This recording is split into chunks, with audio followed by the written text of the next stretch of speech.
So, welcome to the Dais Global Yoga Festival in association with Yoga Mission and Yogis Without Borders that celebrates the International Day of Yoga of Education during the Learning Planet Festival.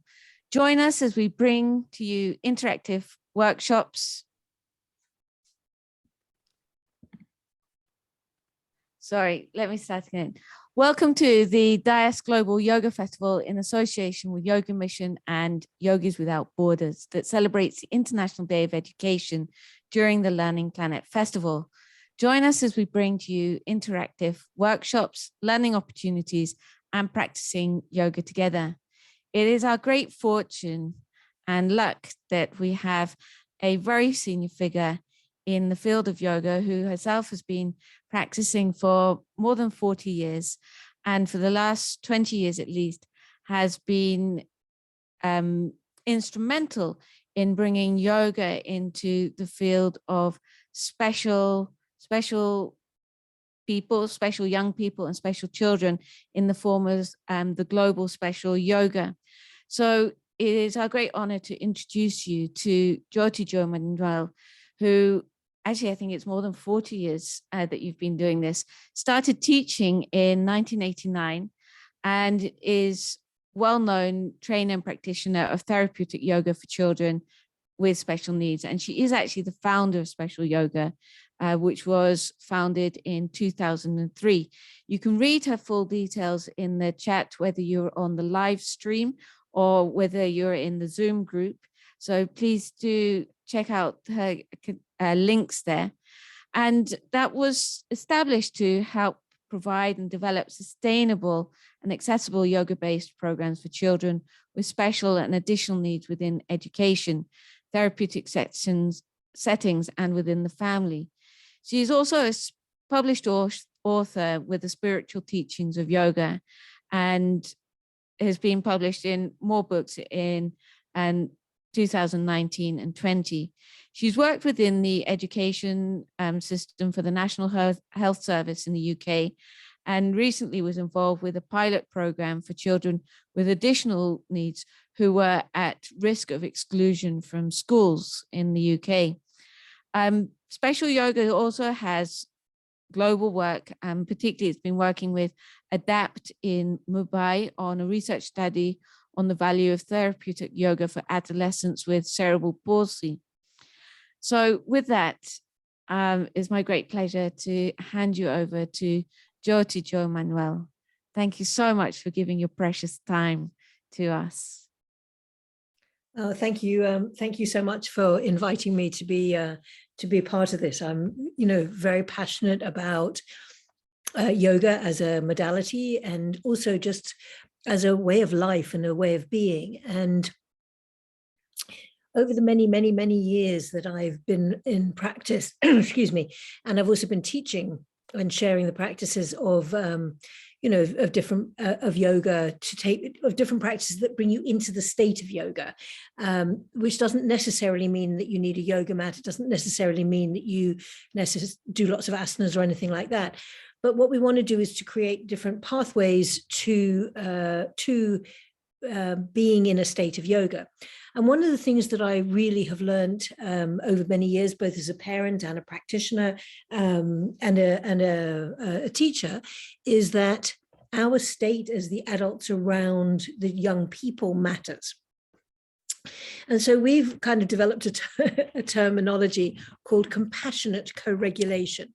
And what it basically means, and what basically happens is that when we are, as the adults, really settled in our being, and we can really drop into the energetic space of our hearts as opposed to the mind and the chaotic chaos that the mind can bring us, that the energetic vibration, people describe holding space frequently in part of the spiritual practice. And actually, I don't believe that we hold space. I believe we create space. And space is created through our energy field. And our energy field is impacted through our own practice and through our own ability to be mindful and observant and kind and compassionate and caring about how we initially respond to the humans around us. And therefore, that then impacts how we interact with everybody else. Because, you know, we're very quick to say, this person did this to me, that person did that to me, all of these things happen. And we know lots of things happen. But actually, when we can really regulate ourselves, what happens is then we create this field of energy around us that people want to be around. They want to be, they feel safe in, they want to be in, they want to be participate around us. And so that's where we as the adults want to be. I'm also really interested in practices that one can do in the moment, where one doesn't need a yoga mat, where one doesn't necessarily have to take your shoes and socks off, where we can actually just allow ourselves to go inside and breathe and be observant of our breath, to be observant of our heart space, to be observant of how we feel, to know how to give ourselves an internal or even external actually hug, you know, to actually learn how to hold ourselves, because it's in that place that we become kinder people, actually, and we can then be more effective in whatever roles we play, in the caregiving roles that we play. And I think as caregivers, our tendency is to want to do everything out there. And so we, as the adult here, is forgotten, you know. And I was saying to a teacher recently who's very, you know, who's an amazingly beautiful, giving human being, just imagine for one moment what it would be like if you were really filled up, if your heart was filled up, your energy was filled up, you were really resourced as a energy being, as a spiritual being, as an emotional being. You were really, really filled up. Imagine how much more you could give. Just imagine how much more you could give, because we can't give from an empty pot. And that's what happens to caregivers, is after a while you get depleted because you're not nourishing, you're not taking that time to nourish yourself. And, you know, so often, oh no, I can't do this because it's, you know, it's not about me, and, you know, I can't be this selfish, or whatever mad language that we decide to put around it, or mad things we tell ourselves. And actually, if we can really truly resource ourselves, then we have the capacity of so much greater giving. And given that we, you know, we've chosen to be in service, you know, what more can we do than serve ourselves so that we can serve others, you know? And I think that that's a very underplayed, under-resourced area for people to understand that actually we matter, our state matters, really matters. It doesn't just matter a little bit, it really matters. And what I've noticed over the years is that the more that I'm resourced, the more people want to come to me, the more effective I am in what I share, the more I can be useful out there in the world. But I can't be useful if I'm exhausted, you know, and depleted, because what happens when we're exhausted and depleted is we're triggered and we're affected by other people's emotions, by other people's behaviors, by other people's responses to the world. But when we're resourced, we can hold ourselves in a much kinder, more effective, useful place. So I really feel very passionately that all caregivers, it doesn't matter what aspect of care we give, need to learn how to resource, self-resource, and take care of ourselves, really, and really take care of ourselves, you know, so that we can really be useful to another. So I thought on that note, we would do a little bit of practice. I work a lot with a practice of breathing called coherent breathing. And there are a number of different pathways that I like to use to get into it. It doesn't require a yoga mat. It doesn't even require the ability to stand up. You can do it sitting or standing. But we're going to start with a tapping practice. And the tapping practice is really useful because what it does is it clears all the energetic blockages in our energy body so that we can be alert and regulated and calm in a very fast space of time. So I'm going to put some music on. Bear with me while I just find a piece of music to use. And okay, there we go. And we could get going. So I'm going to use Snatam Kaur, a piece of her music, because always beautiful to use that. So if everybody could come and either stand up, you can do this from standing, you can do this from sitting. I'm going to stand up because it's easier for me to demonstrate from standing. So before we go anywhere at all, what I'd like you to do is just earth and ground down through your feet. So you have the real sensation of the contact of your feet on the earth underneath you. Excuse me. And then as I put the music on, I'm just going to invite you literally to copy me. Oh, something's happening on my computer here. Okay, there we go. All right. So I'll check the volume. Is that a good volume for you? Can you hear that? It's okay? Can you hear me over it? Yeah, okay. All right, so just let yourself settle. Just let your arms shake out a little bit. And then let's tap on one side of your body.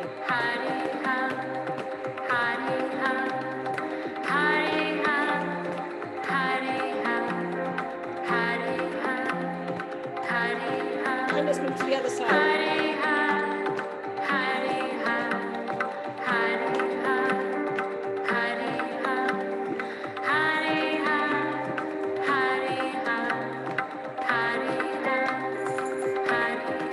And up on your chest. Actually, this is fantastic for your immune system as well.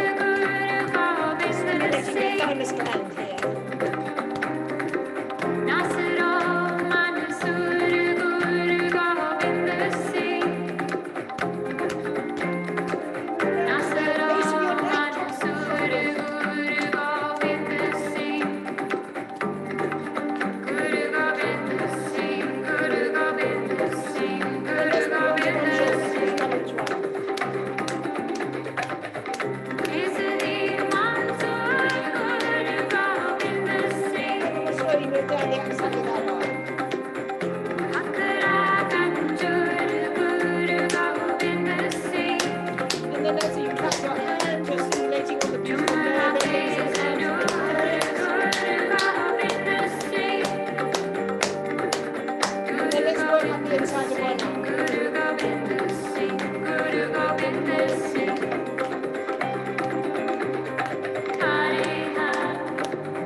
So let's just find some stillness now and just take a moment to notice how your body feels inside.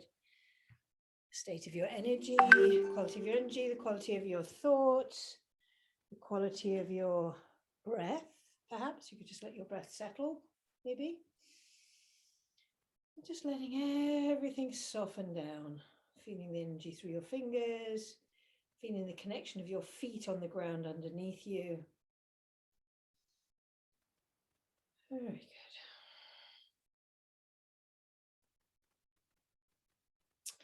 And then I'm going to show you a practice of ha breath. So what we're going to do is you're going to bring your palms up here and we're going to breathe in. So you're going to draw your elbows back towards you as you breathe in. And as you breathe out, as if you were shaking water off the tips of your fingers, we're going to do it like that with a big ha. Okay. So let's breathe in. Ha. Breathing in. Ha. Breathing in. Ha. As if you could just shake off. Ha. And remove. Ha. The stresses. Ha. Keep going. Ha. Ha. Breathing in. Ha. Breathing in. Ha. Ha. Two more. Ha. Breathing in. Ha. And then just let your arms rest down by your sides again for a moment. And just notice whether there's any sensation of change, or your breath, your energy, your thoughts maybe may start to change as you do these practices. The quantity of thoughts may change as you start to do these practices. Very good. Okay. And then let's bring our hands onto the energetic space of our hearts. And as we bring our hands onto our hearts, the invitation here is to meet your heart. You might want to just see how your heart feels and just see what kind of quality of energy might be useful for your heart today. So whatever that may be. So just keeping your hands on your heart, just checking in with that part of you. I actually think the heart is the gateway to higher consciousness. So it's actually really useful to learn how to meet that part of ourselves, to learn how to listen to that part of ourselves, to learn how to be there for that part of ourselves. Okay. So I'm going to call in kindness, because I think the world needs more kindness. And so I'm going to invite you to do the same thing that we did before, but this time what we're going to do is we're going to breathe in.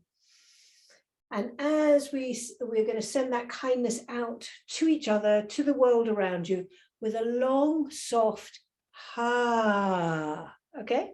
So imagine just your hands are here, your palms are facing upwards.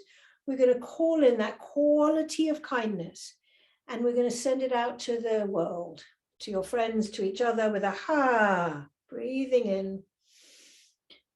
Ha. Breathing in. Ha. Just imagine that kindness reaching friends. Ha. Family. Ha. Breathing in. Ha. Breathing it in. Ha. So sending it out to anybody in the world that you think could use a little bit more kindness. Breathing it in. Ha. So you're bringing it into yourself and you're sending it out. Ha. Two more. Ha. We can even send some kindness to the planet. The planet definitely needs a bit more kindness. Ha. And care. Ha. And now this time let's collect that beautiful quality of kindness that you've just created and bring it into our own hearts, and just welcome it, receive it, and just see what it feels like to bring kindness to yourself. That beautiful quality of kindness and care to yourself. So just breathing it in and feeling that kindness radiating through all the cells of your being.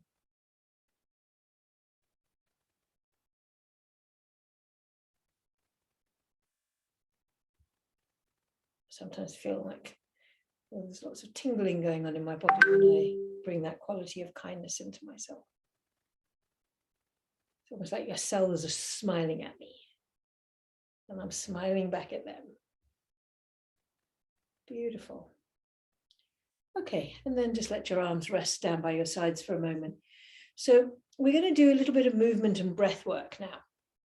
So this is a way of taking us, reducing our anxiety. So we're going to start with a breath count with some movement. Where you breathe in for 4, you hold for 4, breathe out for 6, hold for 2. 4, 4, 6, 2. So what we're going to do is we're going to start here. We're going to breathe into the count of 4, hold for the count of 4, breathe out for the count of 6, and hold for 2. So we'll do it together.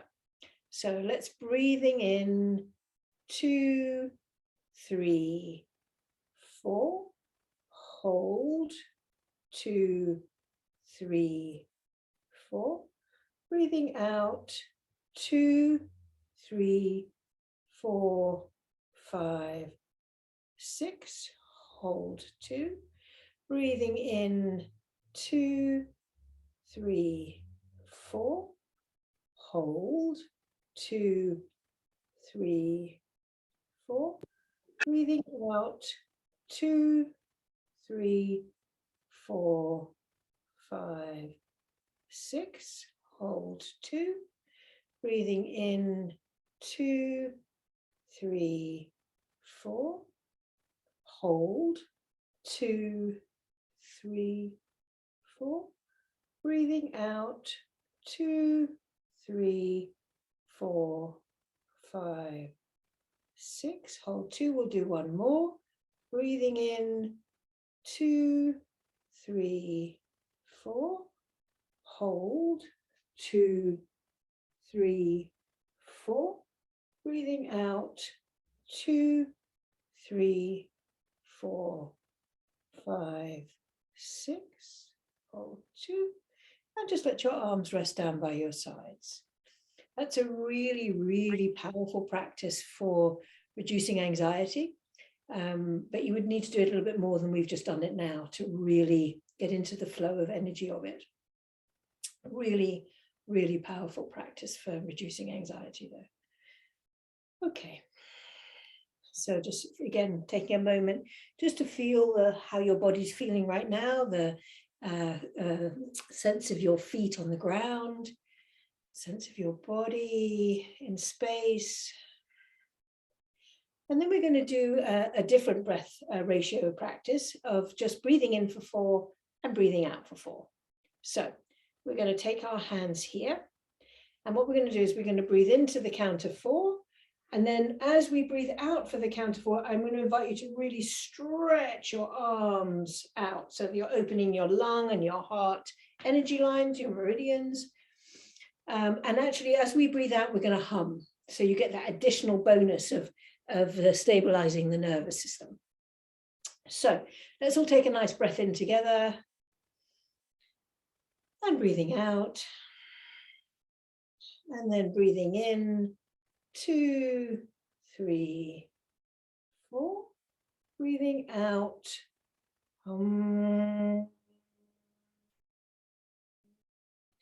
Breathing in, 2, 3, 4.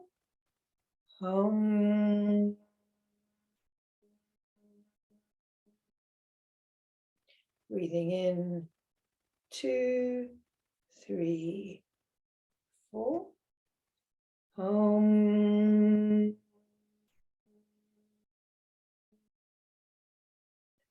Breathing in, 2, 3, 4.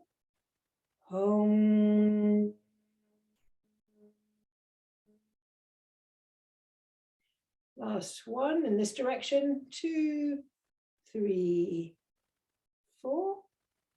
Home. And we're going to reverse it. So breathing in, 2, 3, 4. Home. So as you breathe in, imagine that you're collecting all of that beautiful energy around you. And as you breathe out, you're settling that energy into the central channel of your body. Breathing in, 2, 3, 4. Home. So imagine grounding it down deep into the belly. Breathing out.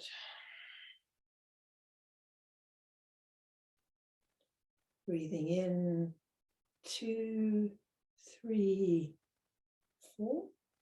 Breathing out. Very good. And then just coming to hold a beautiful ball of energy in front of your belly, so around the area of your belly button. And we're going to breathe in, opening the arms wide. Breathing out, squeezing that ball of energy. Breathing in, 2, 3, 4. Breathing out, 2, 3, 4. Keep going. I just need to have a little bit of water.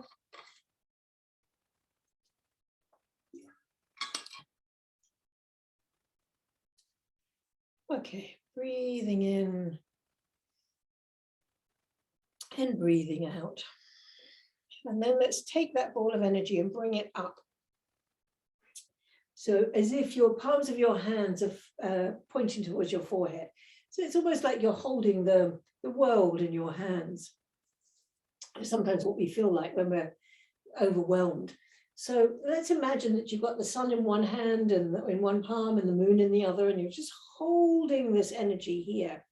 And let's take a couple of breaths here.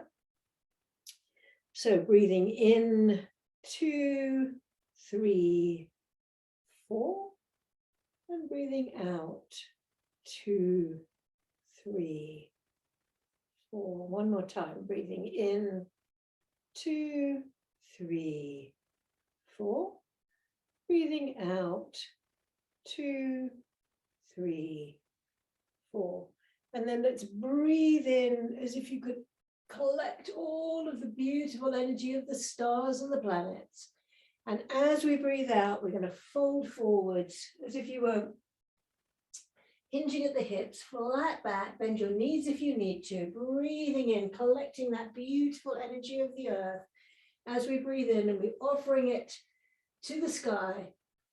And then as we breathe out, we're going to collect that energy. And if you were cleaning the central channel of your body, so keeping your arms close in towards you, breathing in, 2, 3, 4, collecting that beautiful energy of the sky.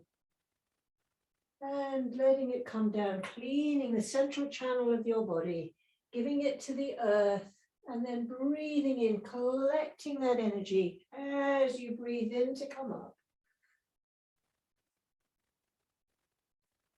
And breathing out as you come down. So merging that beautiful, it's almost like we're being energized by the earth and the sky. And we're held between the two, which we always are anyway, of course, but we forget that. And breathing out.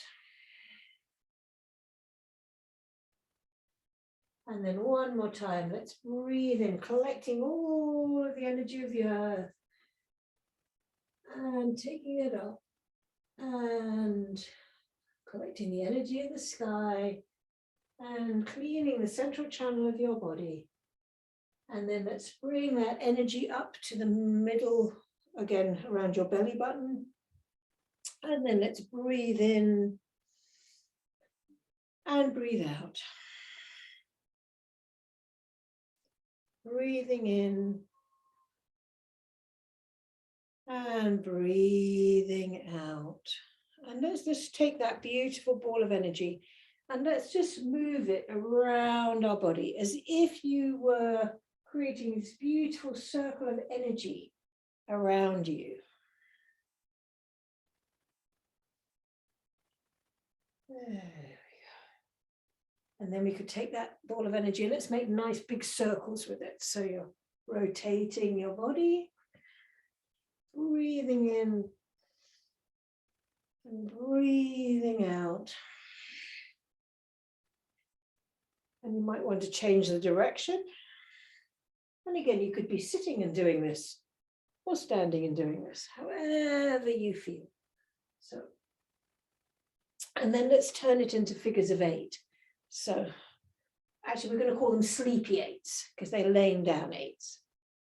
So, and you want to get that middle of your 8s on the midline of your body.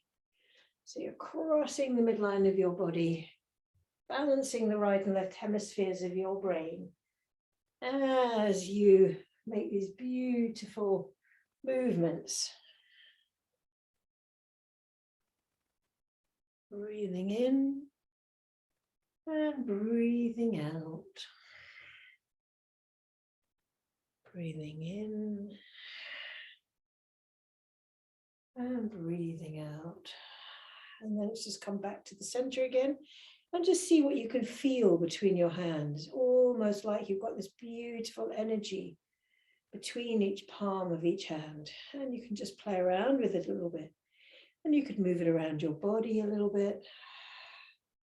So you could see it as a color, or it might just be light, or it might just be a sensation. Just see how it feels.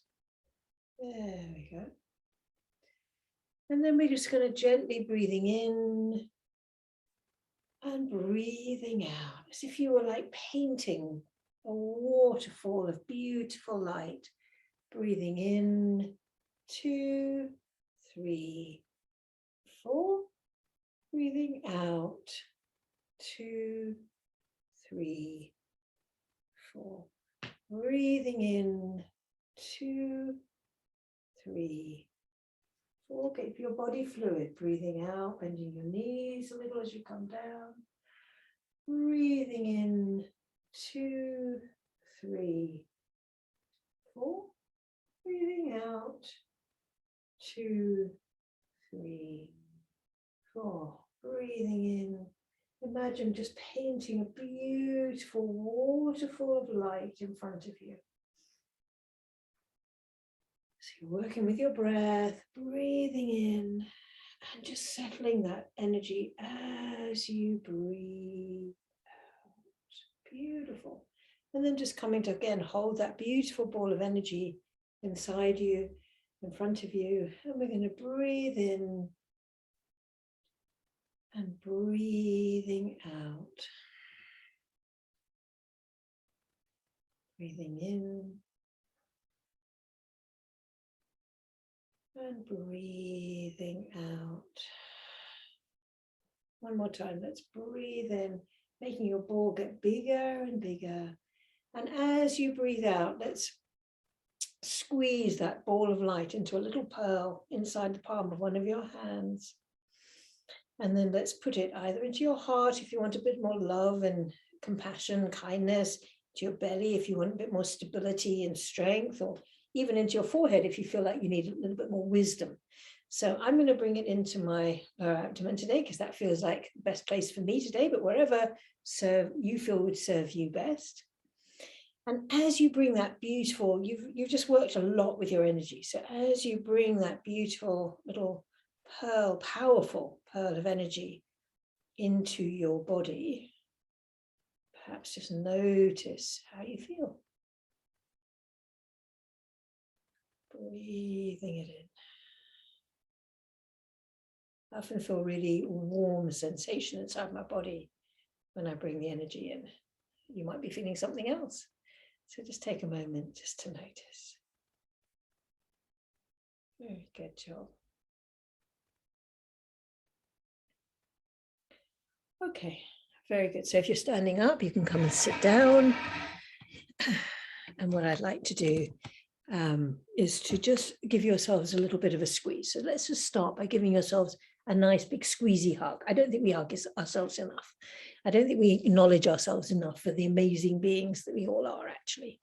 So just give yourselves a really big squeezy hug, the way you like to be hugged anyway. I like a big bear hug. So I'm going to give myself a big bear hug. So just give yourselves a really lovely squeezy hug. And then let's, you could even just give yourself a little bit of acknowledgement and tap yourself a little bit. For the great job that you do, the great job that you've just done for practicing a little bit. Very good. And then let's just take one arm and let's just squeeze down that arm. So just, and as you do that, you could just say, thank your arm for being there for you. Just noticing how it feels. I think it's important to squeeze down through each finger, just all the way down through each of the fingers. Our hands and our arms do an awful lot for us and we don't acknowledge them enough. So we need to take care of them as well.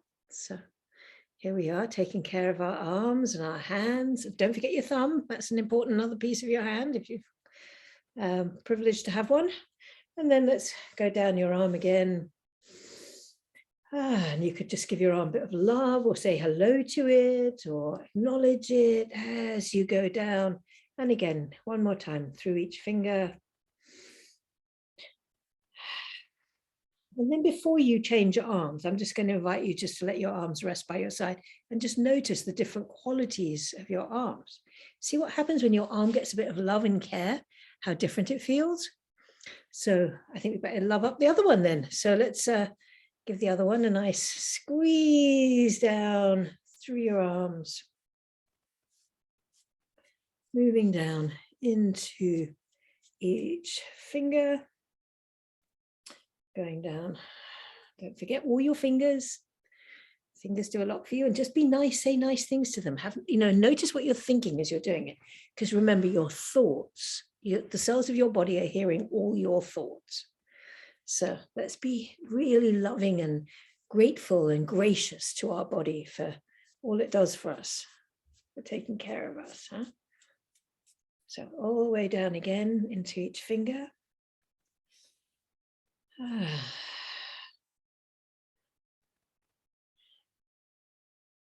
There we go. And then let's take care of our legs as well. So I'm sitting on a chair. So I'm going to stretch my legs out a little bit and I'm just going to go down. I'm going to go one leg at a time actually. So just squeeze down through that leg. I'm going to squeeze down right into my feet. So where I live, it's not that warm, so I've got socks on. So just squeezing into each toe. I can even do it through my socks anyway. If you've got your shoes on, just imagine rubbing your feet. The imagination is very powerful. It works as well as actually the physical touch sometimes. If you just imagine having all that energy move through that side of your body. And then let's work. And again, just take a moment just to notice the different qualities of your legs now, having done one and not the other. So one feels alive in my legs, one feels happier. So now let's work down the other one. And again, as you work down through your leg, you can just acknowledge its great gratitude. You can find some gratitude for your legs. Our legs and our feet, again, do a lot for us, differently to our arms, but they're very valuable parts of our body. And I don't think we acknowledge them enough. I don't think we take care of them enough. Just remember that as you do this, you could just think good thoughts, think grateful thoughts. For all that our legs do to carry us every day. Okay, and then we'll just finish our brief practice today with another big, loving, squeezy hug.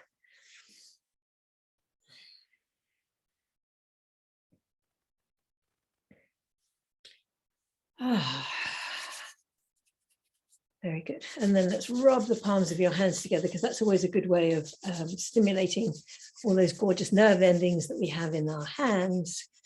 And then we can just wipe away any last tension from our face. If your neck's sore, you could rub your neck. Sometimes rubbing the temples is nice, just to, that releases lots of nice coping chemicals as you rub the temples. Might be that you want to rub your forehead. If you're spending too much time on the computer, you might want to rub across your forehead just to open some spaciousness up. It's like opening space up in your brain, actually, or your head. So we could just open that up. And then if we're feeling very fragmented, we could also just squeeze our head together. So if you just bring your, I'm just going to show you the position. So just a little bit behind your ear. If you just squeeze the palm into each hand, as if you were, squeezing your brain together. It's like putting your brain back together. I don't know how else to describe it, really. Really powerful, though. And you could squeeze down through your scalp. You could just stimulate your scalp.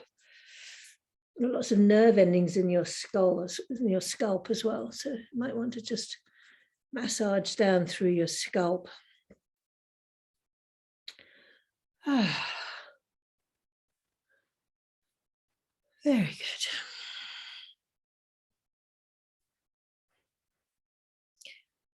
Very good. So how are you all feeling now? Better?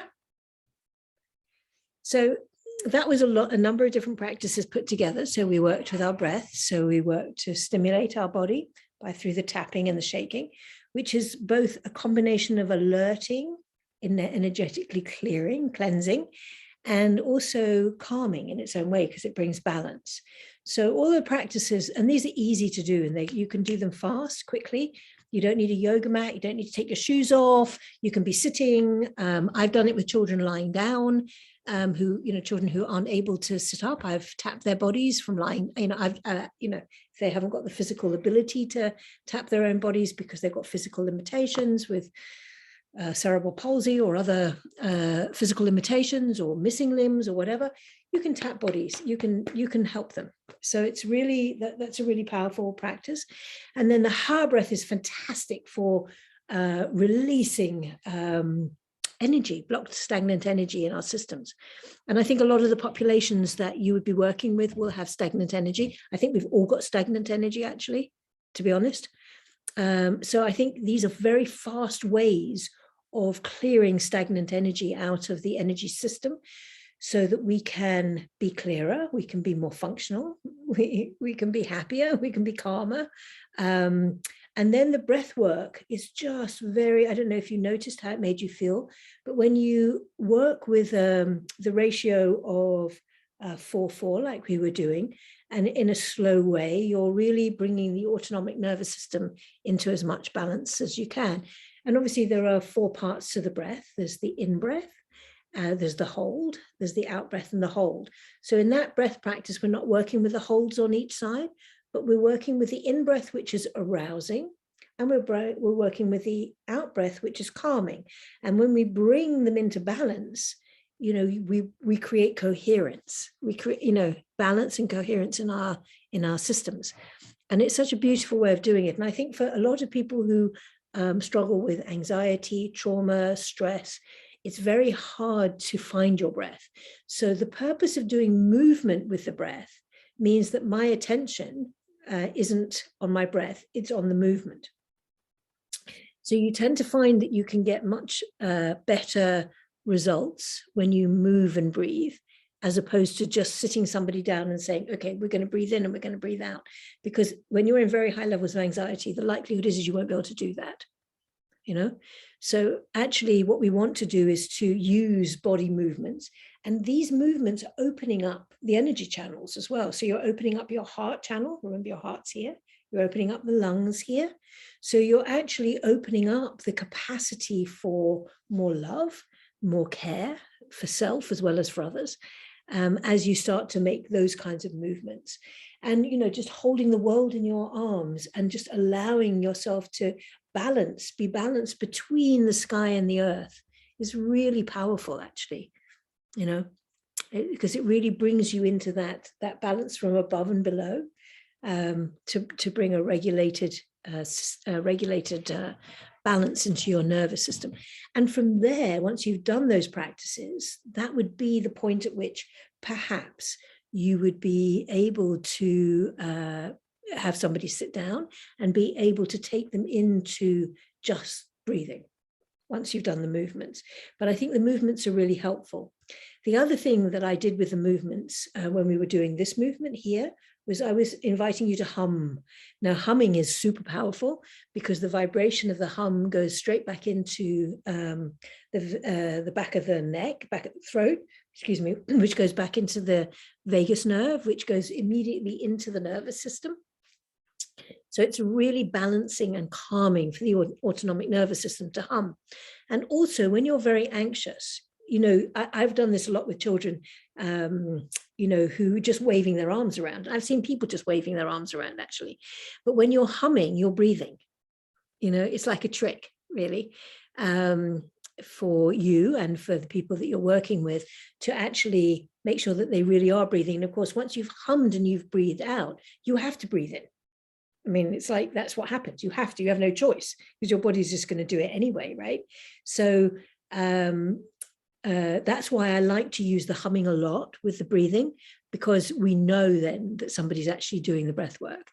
And the humming has, as I said already, you know, I mentioned, the humming has the additional bonus of calming the nervous system as a practice. It's an ancient yogic practice of Brahmari, actually just adapted slightly in a different way. Or omming, you could use om, the sound of om. I mean, it's but anything that creates that really powerful vibration at the back of the throat will actually calm the whole nervous system down. And we know we're breathing. And if we know that you've got somebody that's anxious, the likelihood is their breath out will be really challenged, you know, really challenged. So the sound means that they can extend the exhalation by extending the sound. And their focus isn't on breathing, it's on sound or movement or both, but it's not on the breath. And it's the breath that will catch you out when you're anxious and you can't find your breath. Because if you can't find your breath when you're anxious, you're going to get more anxious, much more anxious.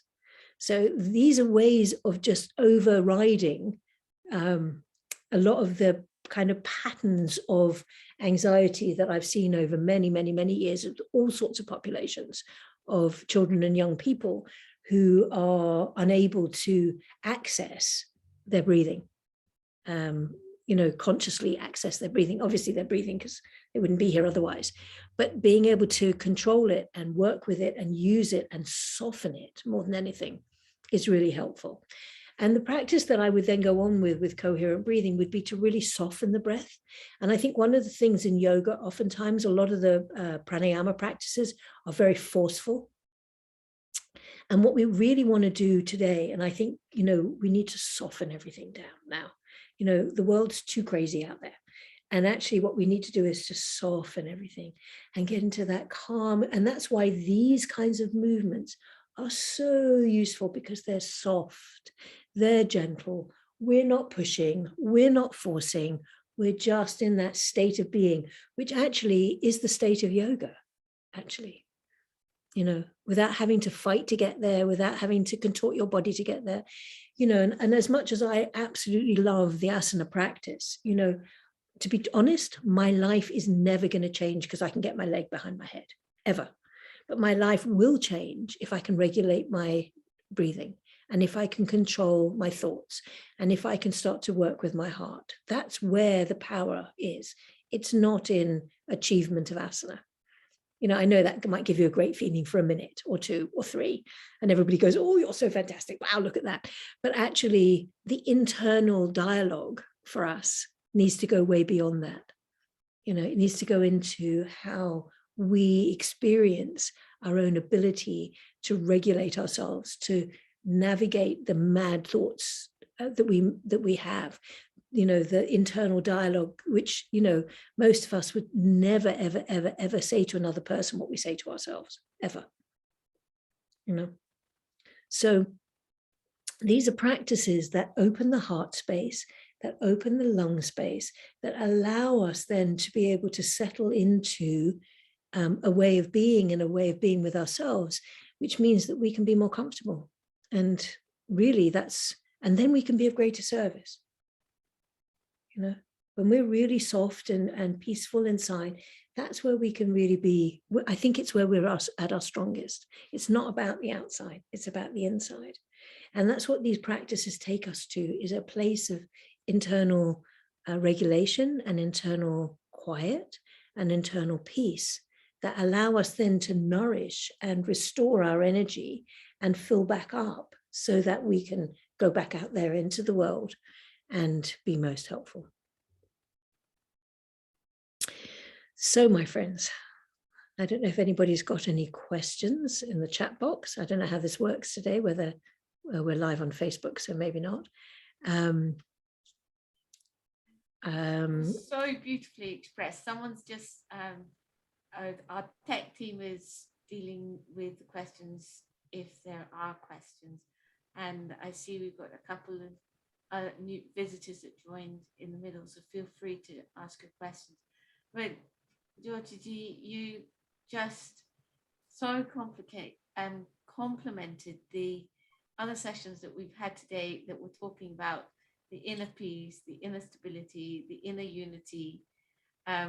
Thought and breath are twins, and giving the practices that you've just shared with us are such simple tools for everybody to take away, because everyone here is working with young people of all different backgrounds.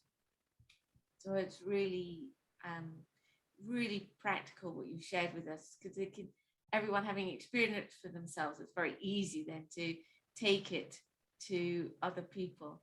And the sense of energy that we felt when you said bring it to your heart, or at the end, it really was such a difference. Thank you so much for sharing that.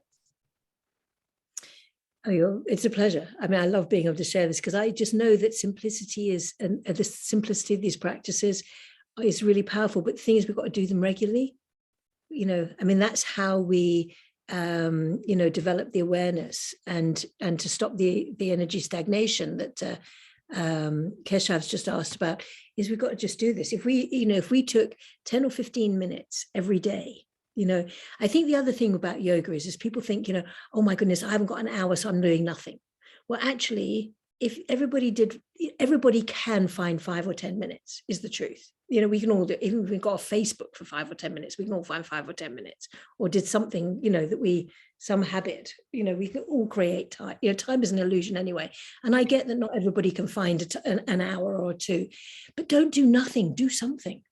These practices, just do 5 or 10 minutes of the practices. I think we practice for about 20, 25 minutes. You could do segments of any of those and stabilize yourself. And you could do them through the day as well. When your energy drops, tap yourself, shake yourself, wake yourself up, squeeze yourself, wake your body up, come back into your body, work with some movement and breath, just very gently. We can do that anywhere, anytime. Yeah, absolutely. Keshav is continuing to comment. He just said the time just flew past with your guidance. Yeah. It always does, actually. Sometimes I look at the clock and I go, oh my goodness, I don't know what I'm going to say for the next hour. And then all of a sudden it's finished. Can I tell you?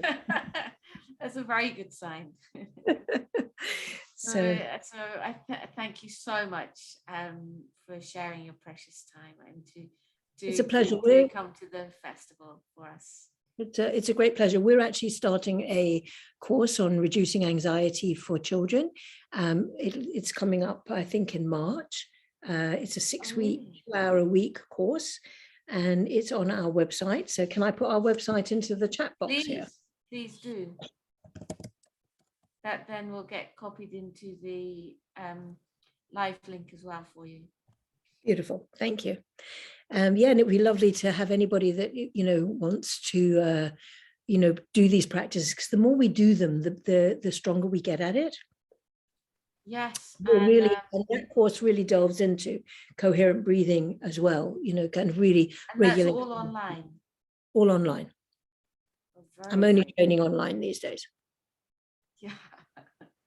But I'll definitely be sharing that with quite a few people. I'm assuming that do you know the nutritionist Lucinda Miller in the UK? she's working a lot with nutrition and the gut for autism and Beautiful. ADHD. Beautiful. I'm pretty sure she does know of you, but I'll make sure that she shares this with all her clients too.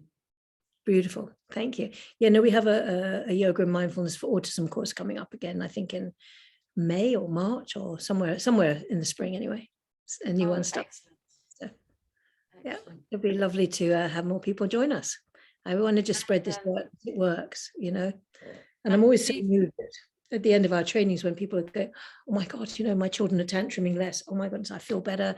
You know, children are better. Everything feels better, you know. Yeah, and what you're doing with the breath is the key. Yeah. You know, and I saw that as well with like a child with epilepsy that we had. I was getting him reduces the epilepsy. Yeah. He was doing and breathing exercises as much as he could. Yeah. That much, but it's you know, what you're doing is amazing. Thank you so much. It's a pleasure. And when you do come to India, please let us know. Well, where are you in India? Well, I can be anywhere. I love that. You know, whether it's Bangalore, Delhi, Varanasi, Mumbai.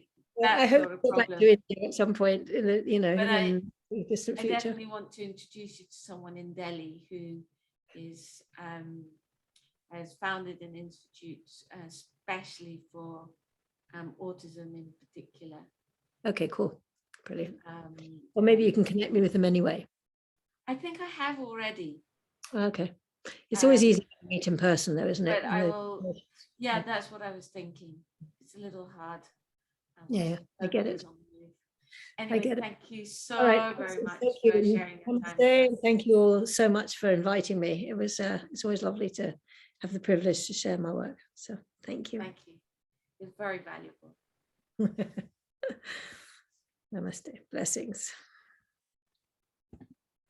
So that takes us on to our last session of the day, and our next session now is a great follow-up after all those great breathing exercises that we did with Jyoti and Manuel.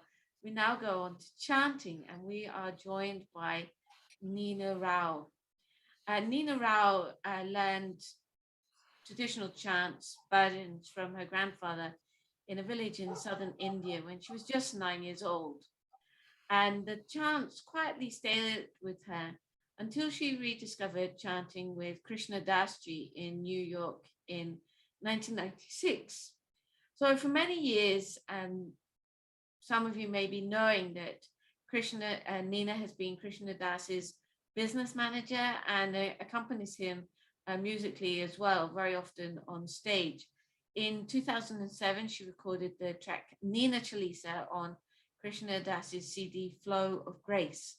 And in January 2013, released her debut album, Antaryami, A Knower of All Hearts.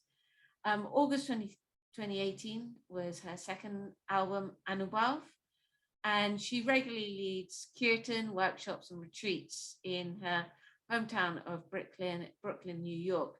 You'll be able to find her contact details in the chat, and feel free to drop over on her website. And she's also the chairwoman of savingwildtigers.org, which supports conservation of wild tigers and all species in their natural habitat in India. And some of you may know and have heard a podcast series on the Be Here and Be Here Now network. So with that, we'd like to introduce you now to Nina G's session. And we hope that you enjoy the chanting and her words of wisdom with us for the next hour. Thanks so much. Namaste. My name is Nina Rao, and I'm really honored and happy to be here as part of the Dais Global Yoga Festival, which is part of the Learning Planet Festival 2022, celebrating the International Day of Education. So the practice that I'm going to share with you today is one of the limbs of yoga, which is Bhakti Yoga.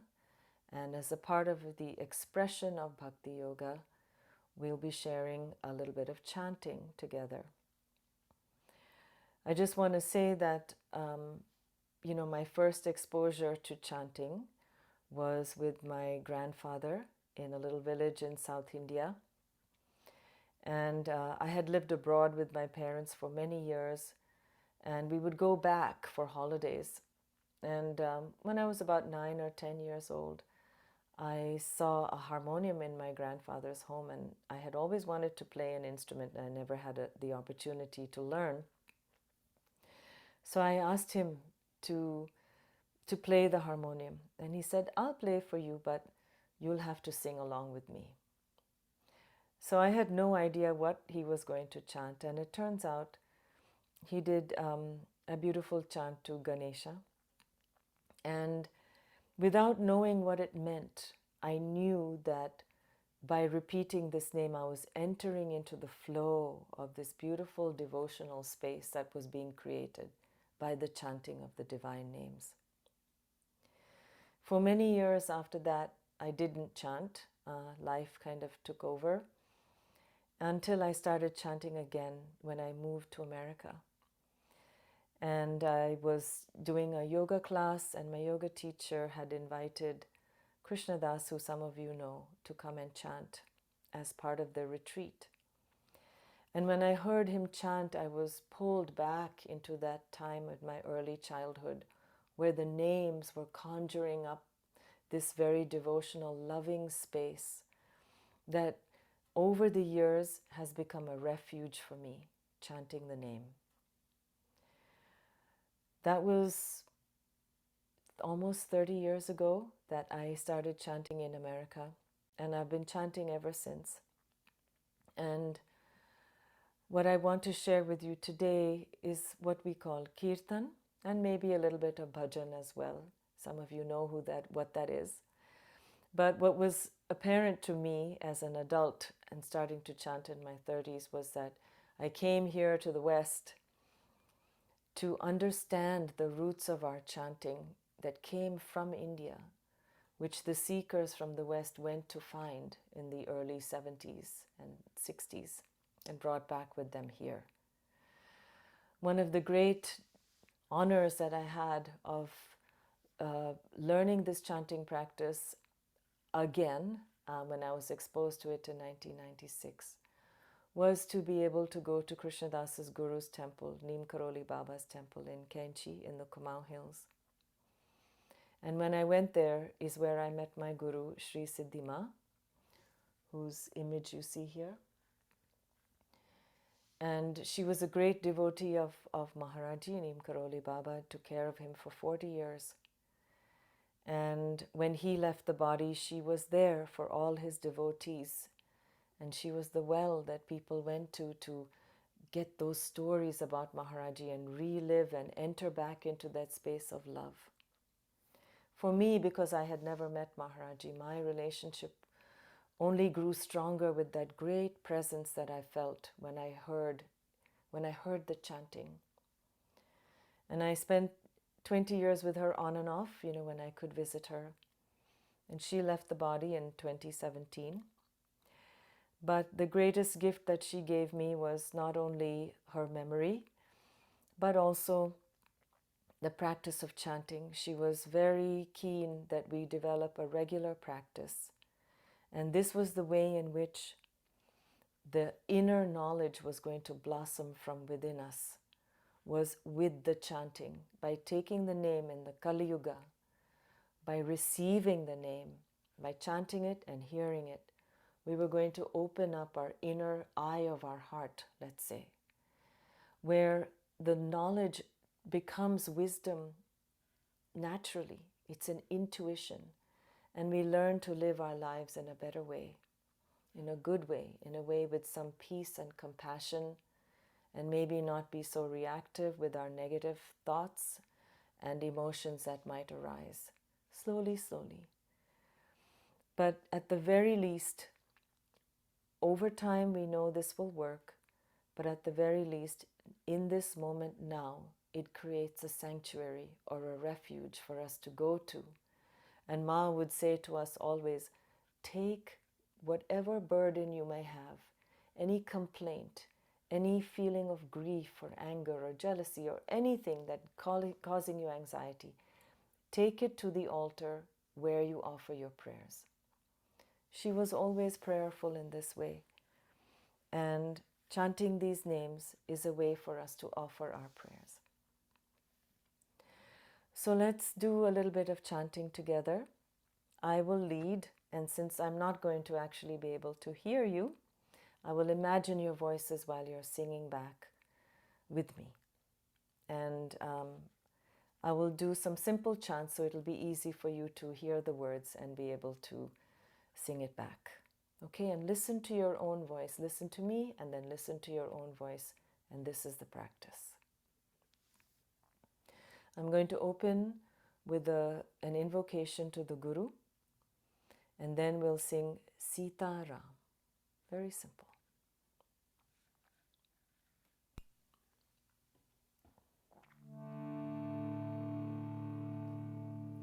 Let's start with some Oms together.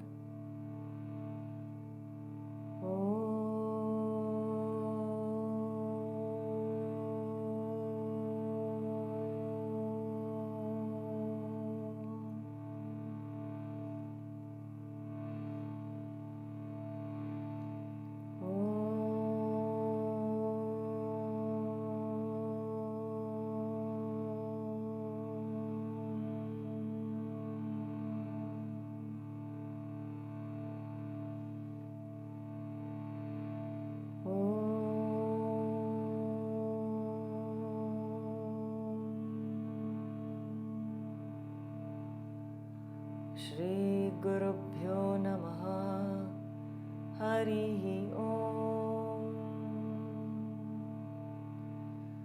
Ganana Antva Ganapati Gum Havamahe Kavim Kavinamupamashravastamam Jeshtarajam Brahmanam Brahmanaspata Anashrunvannuti Visida Sadhanam Mahaganapataye Namaha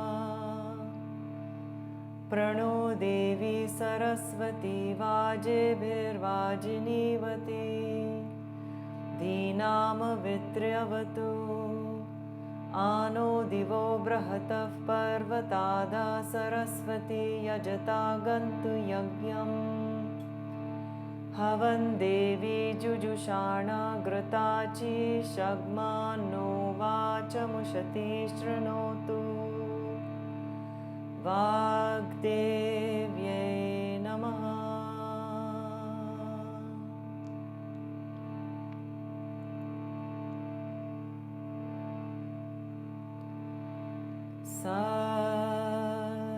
Satguru Deva Rama Hare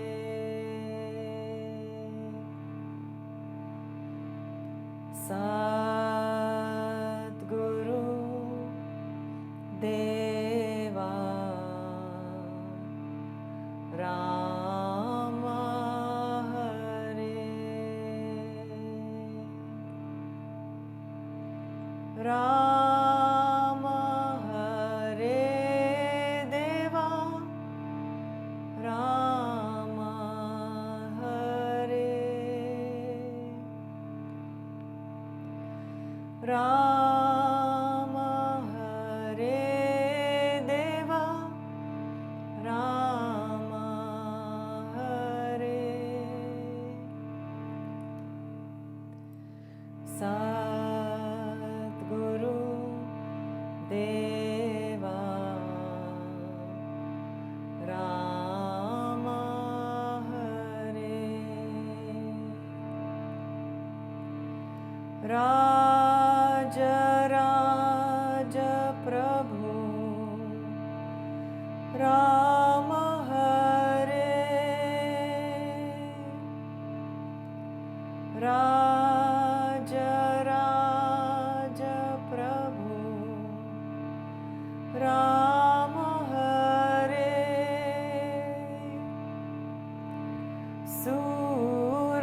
Suradasa Ghana Shama Hare,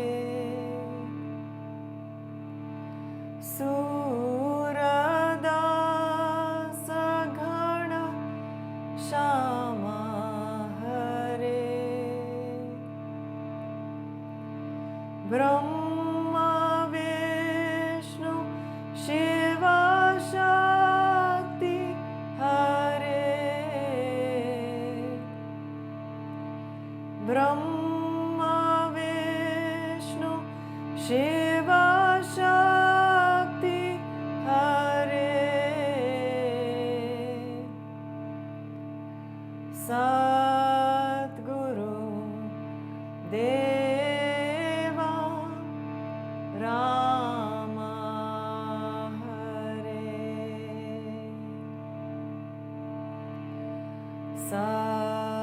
Satguru Deva Rama Hare.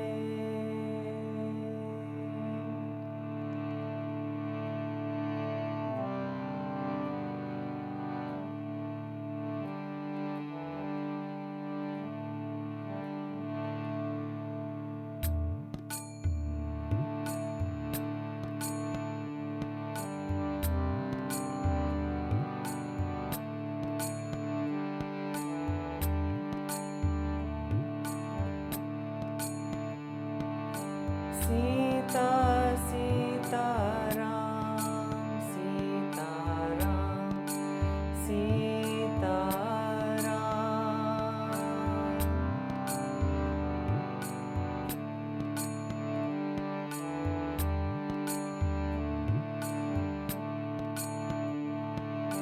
Sita, Sita Ram, Sita Ram, Sita Ram.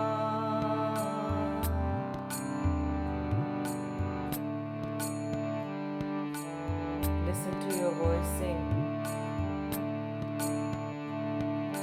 Sita, Sita Ram, Sita Ram, Sita Ram.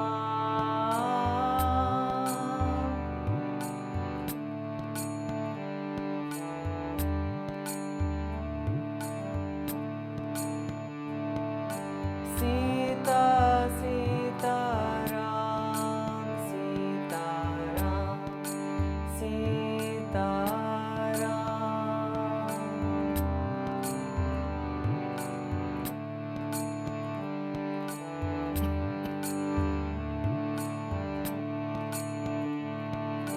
Sita, Sita Ram.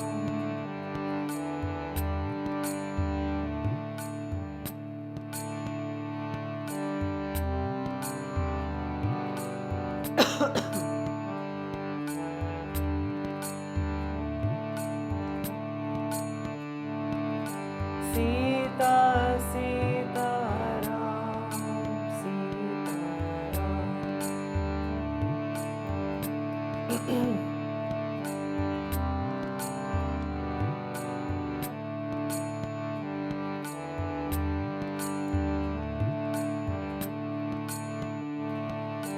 Sita, Sita Ram, Sita Ram, Sita Ram.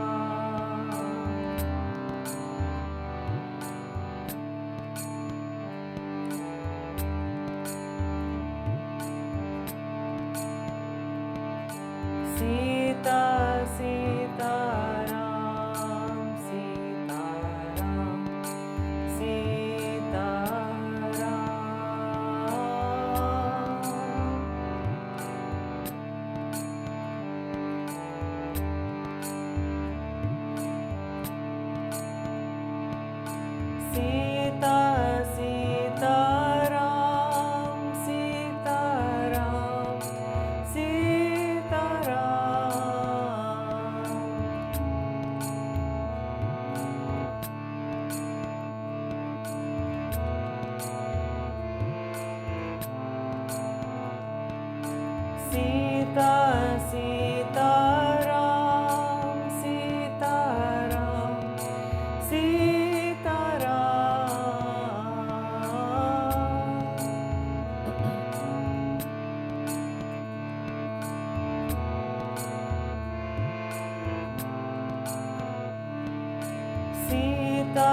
Sitaram, Sitaram, Sitaram.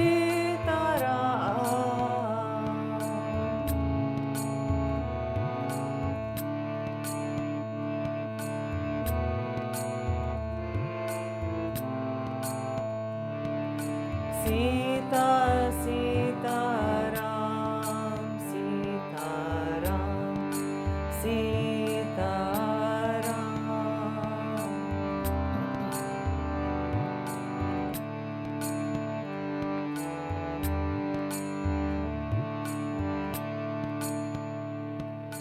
Sita, Sitaram, Sitaram,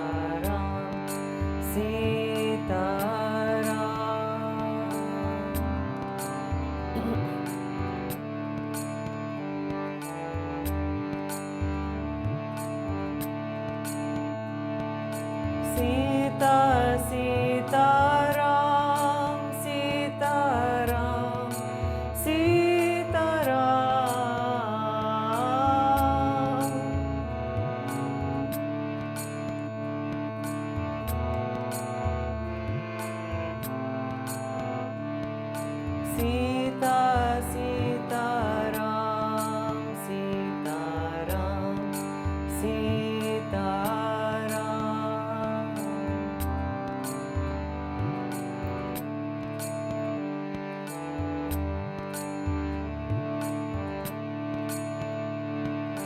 Sita, Sitaram, Sitaram, Sitaram.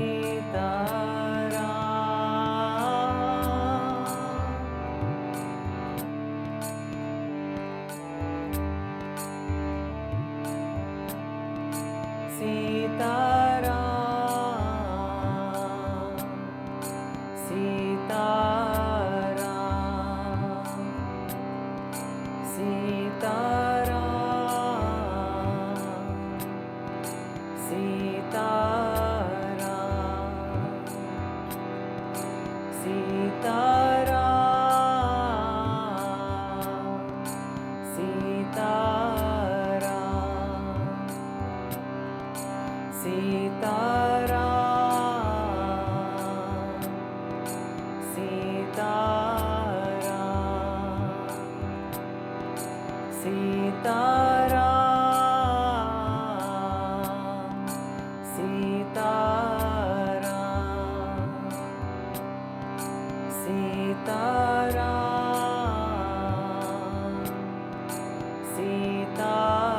Sitaram, Sing with me. Sitaram, Sitaram, Sitaram, Sitaram.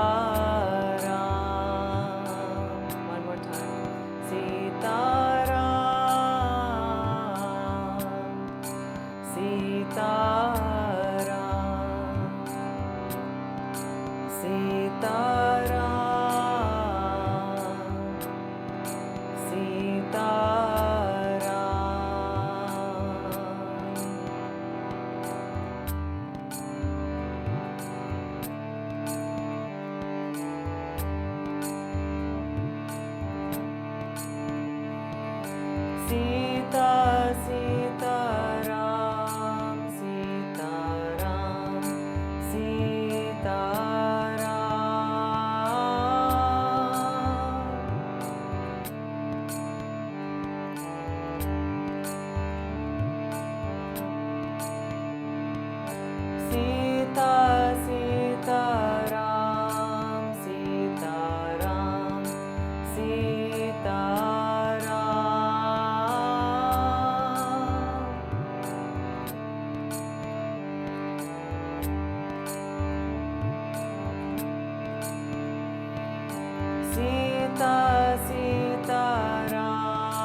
this chant is for Saraswati.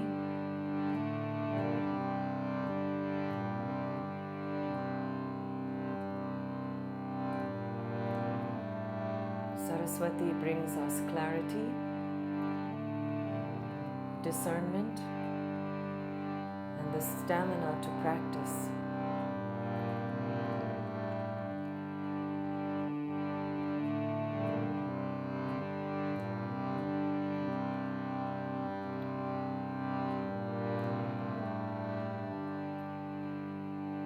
Namastasye Mata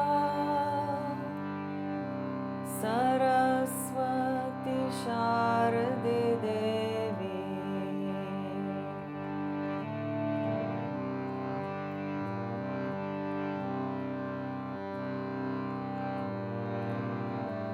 So Sharade Devi is another name for the goddess Saraswati. She is the deity of my family temple, Sringeri Sharada Devi.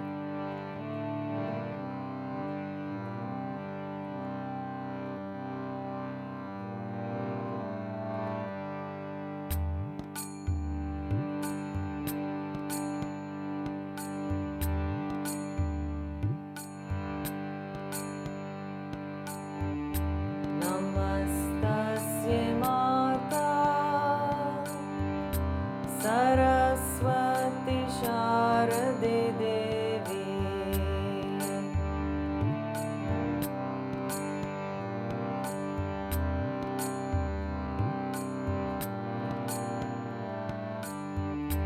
Namastasye Mata Saraswati Sharade Devi.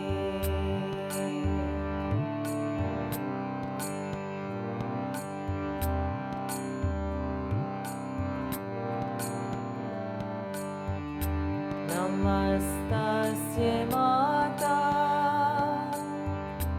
Saraswati Sharade Devi.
So the structure of this practice, as you can tell, is repeating. And the more we repeat, the more we're able to give ourselves to the practice by trying to bring awareness back to the mantra each time that we chant it. Because I'm sure you noticed as we were chanting, that, well, firstly, my voice went away for a moment, so thank you for bearing with that. But also, our minds are full of thoughts all the time. And what the practice aims to do is to bring us back to this moment where we might be here, be with the mantra, and absorb the merit of this practice. By doing regular practice, they say that we do gain some merit, and we do also want to dedicate the merit of our practice for all beings, to develop an open and compassionate heart as well.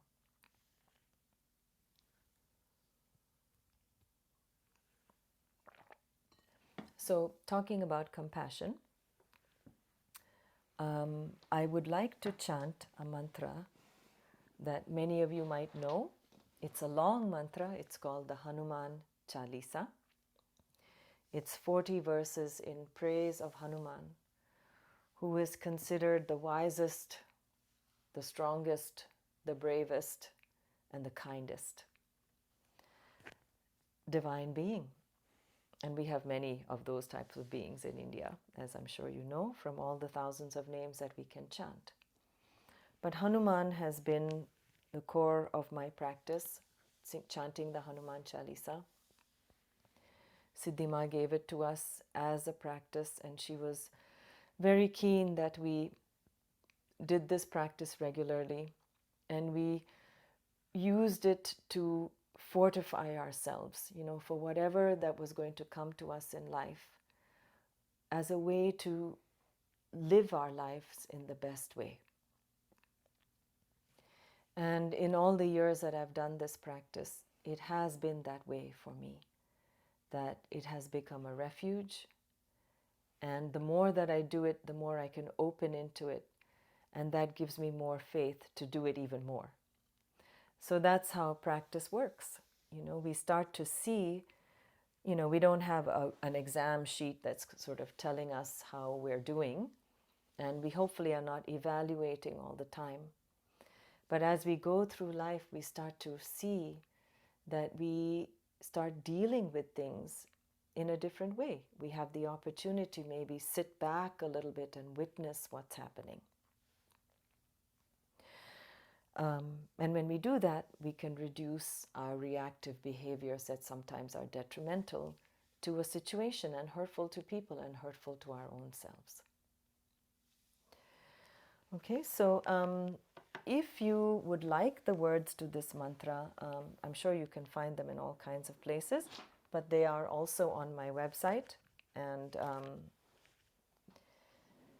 it's the Sri Hanuman Chalisa. Okay, so let's sing this together, and if you don't know the words, just kind of listen along. There's a lot of benefit to listening to chanting as well. And over time, once you have the words, you're going to be able to chant this by reading or even memorizing, or both. It doesn't matter. You don't have to memorize it. But it's a beautiful prayer to enter into and of benefit to all of us.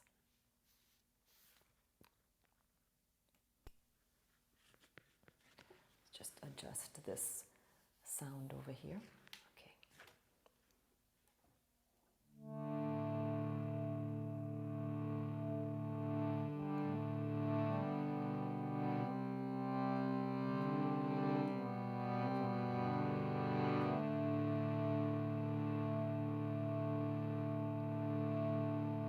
So I'll sing a short invocation to Hanuman. And then we'll continue to invoke him with 40 verses in praise of Hanuman. Atulita baladhamam hema shailavadeham dhanujavanna krishanam jnaninam agraganyam sakala guna nidhanam vanaranam adhisham Raghupati प्रिय भक्तम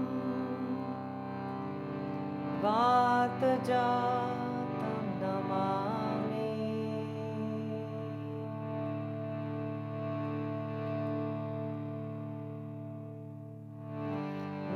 मंगलमूर्ति मारुतनंदन सकल मंगलमूल निखंडन श्री गुरु चरण सरोज रज निज मन मुकुर सुधारि वरणो रघुबर विमल जसो जोदायक फलचारि बुद्धिहीन तनु जानिके सुमिरो पवन कुमार बल बुद्धि विद्या देहु मोहि हरहु क्लेश विकार सियावर रामचंद्र पद जय शरणम।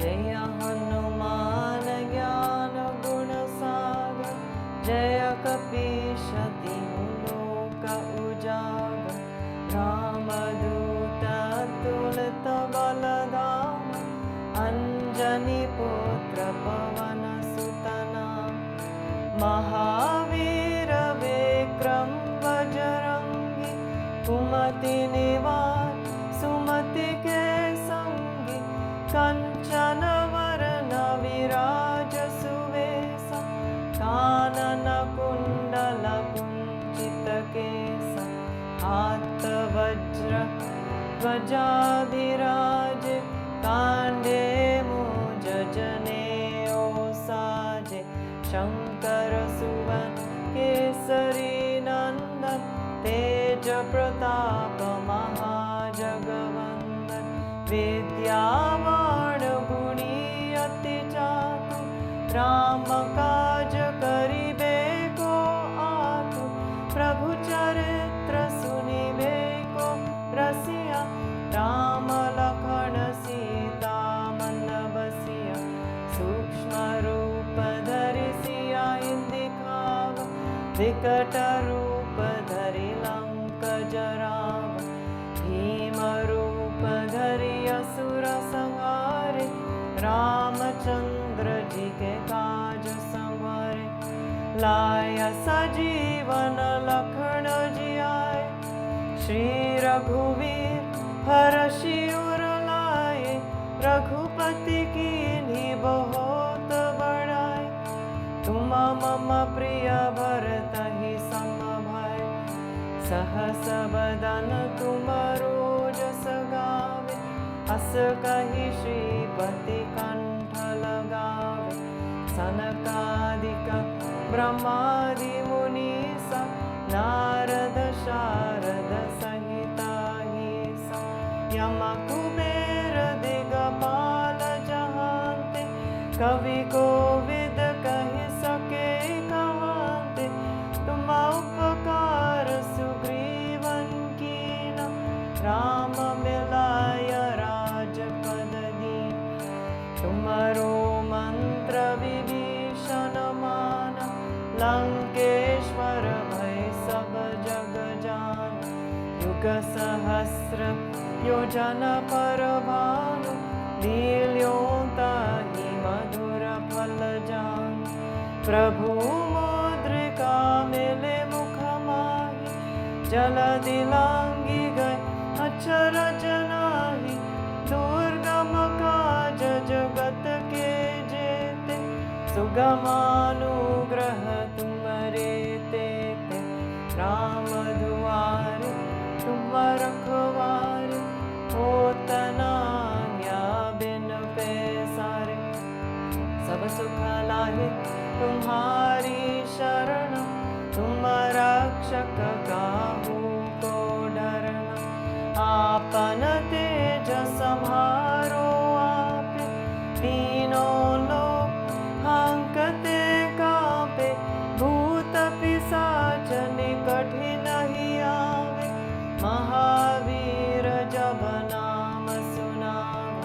नासे रोग हरे सब पीरा जपत निरंतर हनुमत बीरा संकट से हनुमान छुड़ावे मन क्रम भजन ध्यान जो लावे सब पर राम तपस्वी राज तिनके काज सकल तुम साजा और मनोरथ जो कोई लावे सोए अमित जीवन फल पावे चारों युग प्रताप तुम्हारा हे प्रसिद्ध जगत उजियार साधु संत के तुम रखवारे असुर निखंडन राम दुलारे अष्ट सिद्धि नौ निधि के दाता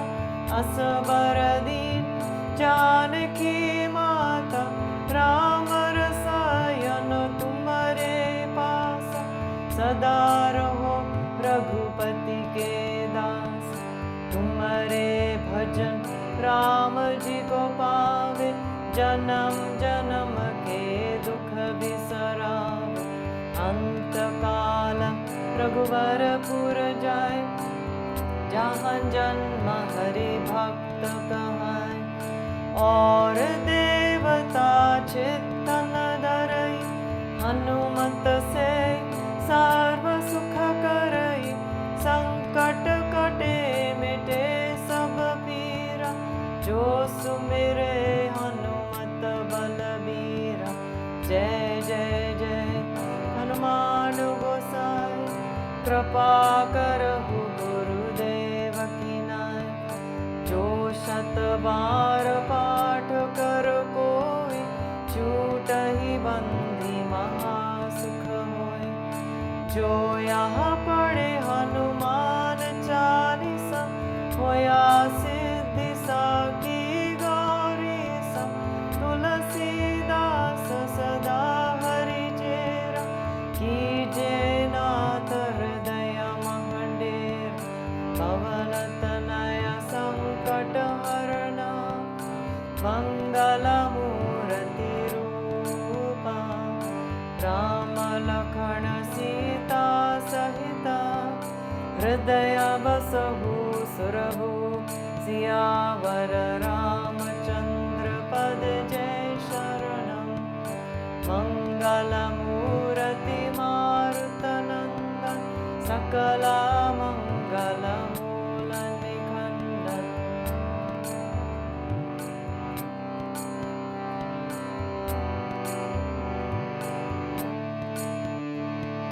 श्री राम जय जय राम श्री राम जय जय राम श्री राम जय जय राम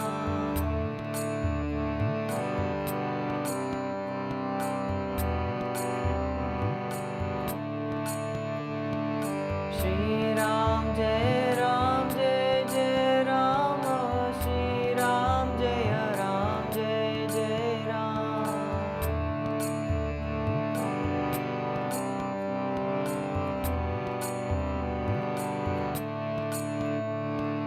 श्री राम जय जय राम श्री राम जय जय Ram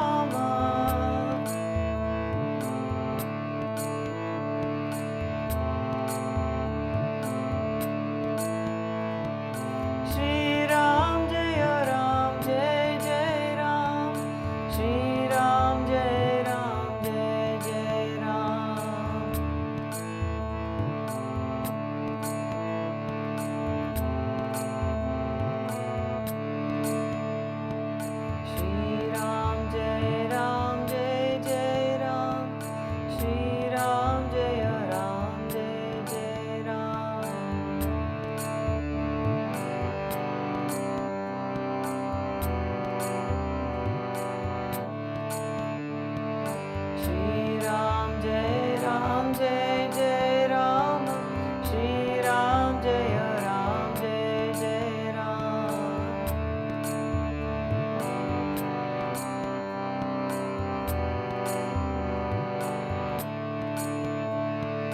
Shri Ram Jaya Ram Jai Jai Ram, Shri Ram Jai Jai Rama.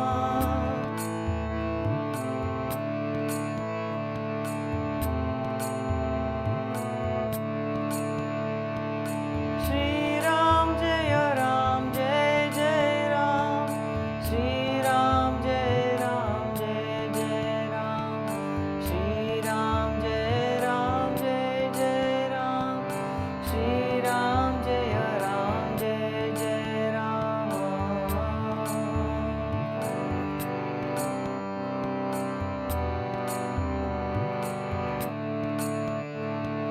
Shri Ram Jai Jai Rama, Shri Ram Jai Jai Ram.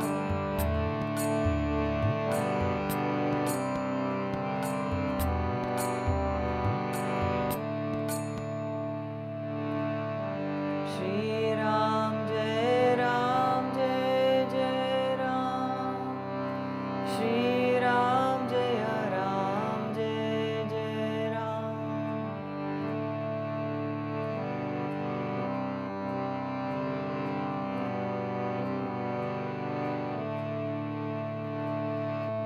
Shri Ram Jai Jai Ram, Shri Ram Jai Jai Rama.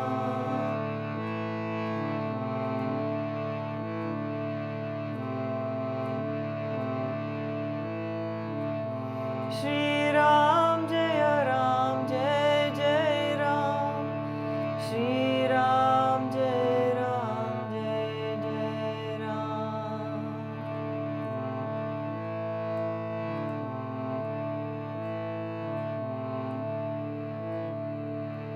Shri Ram Jai Jai Ram.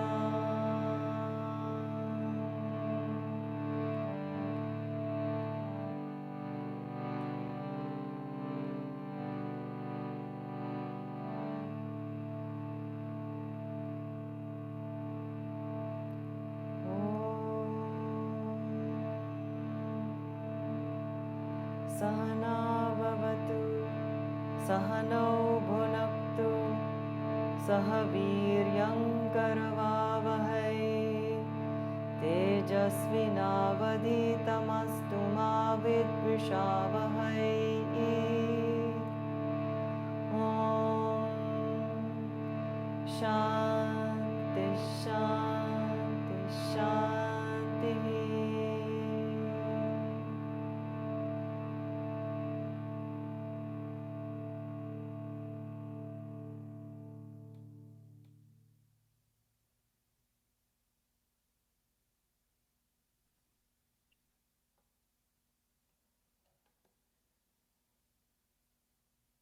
Thank you.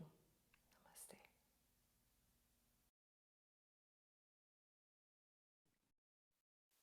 On behalf of the Dais, I'd like to thank our speakers for the previous sessions first, Divya Prabhaji and Ms. Jyoti Manuel. And I would also like to extend an extremely warm vote of thanks to Ms. Nina Rao for that powerful session. And I think we all felt the effects of it and the beauty of those chants. And it was extremely peaceful and calming. And the dais and everyone in the audience, I'm sure, is very grateful for what we have had the pleasure to witness today. So thank you so much.